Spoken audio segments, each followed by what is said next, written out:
Assalamualaikum warahmatullahi wabarakatuh. Pada hari ini saya akan menjelaskan bagaimana cara melakukan pembidayaan pada pasien-pasien yang mengalami cedera atau patah tulang.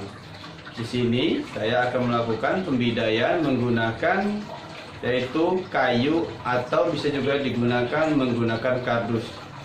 Alat yang saya gunakan yaitu ada kayu atau spalak yang sudah dikasih kasa, kemudian ada elastis perban.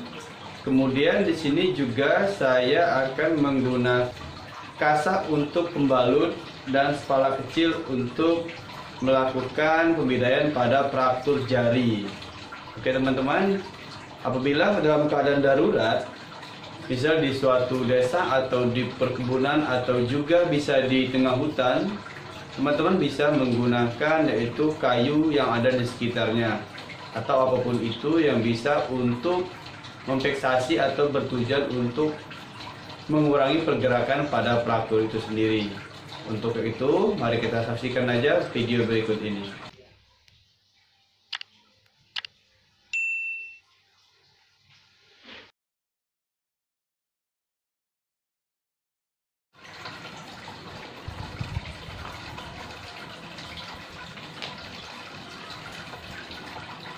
Syarat untuk melakukan pembidayaan itu apabila terjadi patah tulang di sekitar pergelangan tangan, maka kita cukup melakukan pembidayaan pada satu sisi sini aja, dapat di sini dan sini. Tapi apabila terjadi fraktur tulang di siku, maka kita lakukan pembidayaan harus sampai ke lengan atas supaya mengurangi pergerakannya tersebut. Misal di sini terjadinya fraktur pada tulang radius.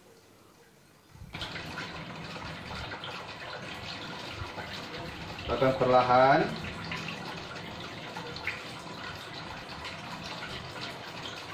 Kemudian satu lagi untuk di bagian atas. Oke. Ini aja. Kemudian kita lakukan fiksasinya menggunakan elastis perban. Kita menggulung dari arah yang atas ke sini, langsung kita lakukan fiksasinya. Oke, kita angkat aja. Kemudian kita lakukan fiksasi pada tangan.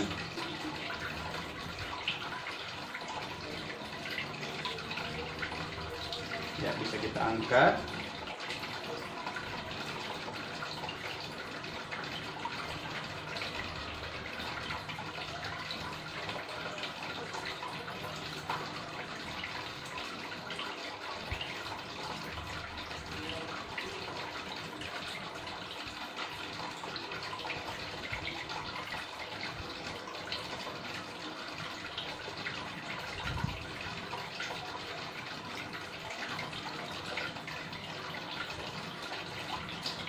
Yang bisa kita habiskan, kita lipat kembali.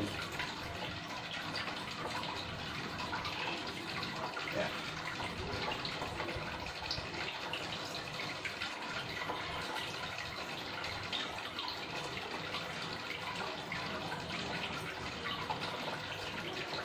Tuh, kita taruh.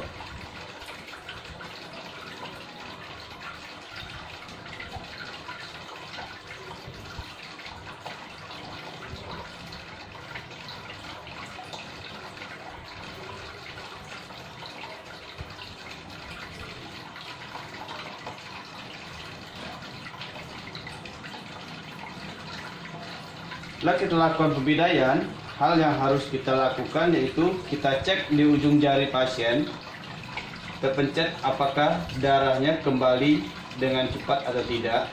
Terus kita cek juga apakah ada kebiruan di sekitar ujung-ujung jari. Kemudian yang paling penting kita rasakan nadi pada pasien, apakah teraba atau tidak nadinya. Ya. Apabila tidak teraba, maka pembidayaannya harus kita longgarkan karena ditakutkan terlalu kencang dan mengakibatkan kematian pada jaringan di ujung. Kemudian kita tanyakan pada respon pasien, apakah ini terlalu kencang atau tidak? Bagaimana Pak? Terlalu kencang apa enggak Pak? Ya, oke.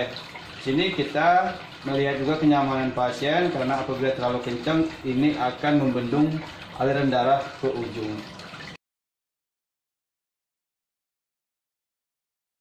Apabila terjadi patah tulang atau fraktur tulang pada jari, yang harus kita perhatikan, bisa terjadi patah tulang di jari tengah, yang kita harus perhatikan apakah ada pendarahan atau tidak. Kalau ada fraktur terbuka, maka kita harus menutup dulu fraktur terbukanya dengan mengedep dengan kasa. Setelah itu baru kita lakukan pembidayaan pada jari.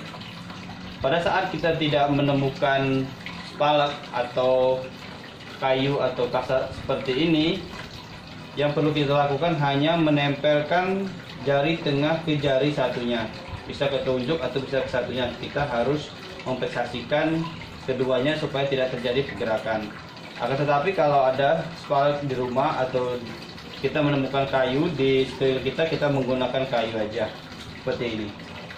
Makanya langsung kita taruh di bagian dalam.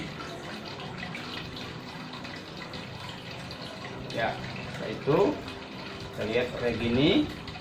Langsung kita lakukan pembalutan menggunakan kasa.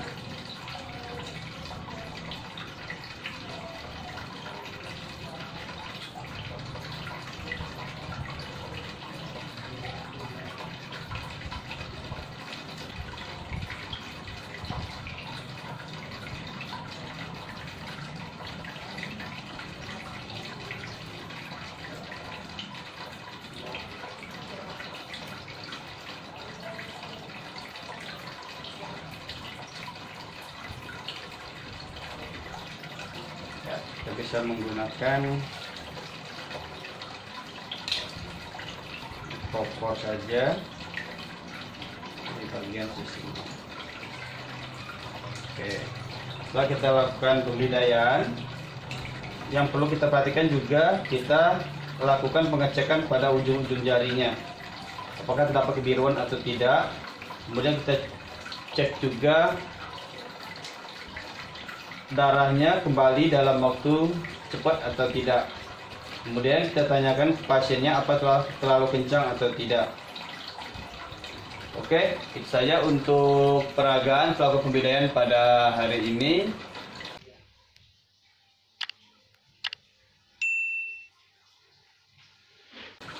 Baik teman-teman, itulah tadi bagaimana cara pembidayaan yang kita lakukan pada pasien-pasien fraktur tulang.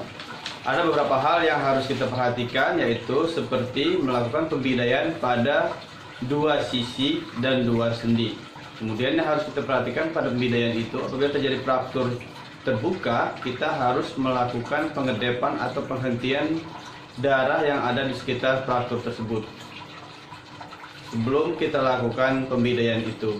Jadi kita bersihkan dulu apabila ada kotoran pada luka, kemudian kita dep luka tersebut supaya tidak keluar lagi darahnya, baru kita lakukan pembidayaan. Oke teman-teman, itu saja video saya pada hari ini. Apabila video ini berguna dan teman-teman suka, jangan lupa like, komen, dan subscribe. Terima kasih. Assalamualaikum warahmatullahi wabarakatuh.